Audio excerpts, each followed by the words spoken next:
இந்த பூமியில் காலம் வென்ற நகரங்கள் சில உண்டு.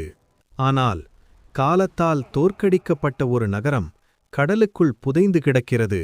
அது துவாரகா. ஒரு காலத்தில் தேவர்கள் கூட வியந்த நகரம் இன்று அமைதியாக கடலுக்குள் உறங்கும் தெய்வ நகரம் மதுரா. போர், பகை, இரத்தம், யாதவர்களின் உயிர் ஆபத்திலிருந்தது.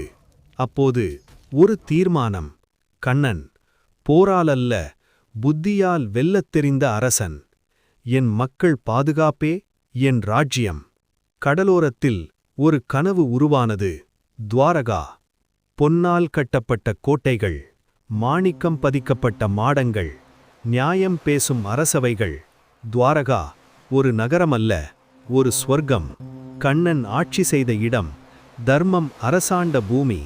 ஆனால் பெருமை வந்த இடத்தில் அகந்தையும் வந்தது. யாதவர்களிடையே சண்டை, மதுவிருந்து, வாய்ப்போர், வாழ்.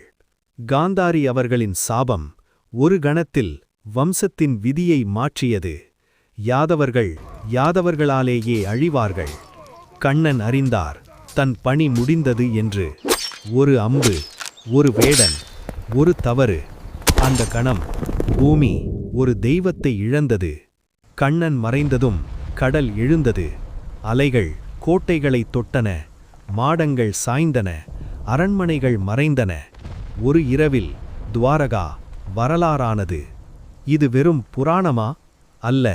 கடலுக்குள் கண்டெடுக்கப்பட்ட சுவர்கள், பழங்கால துறைமுக சான்றுகள், 1000 ஆண்டுகளின் சாட்சிகள். புராணம் வரலாறாக மாறுகிறது.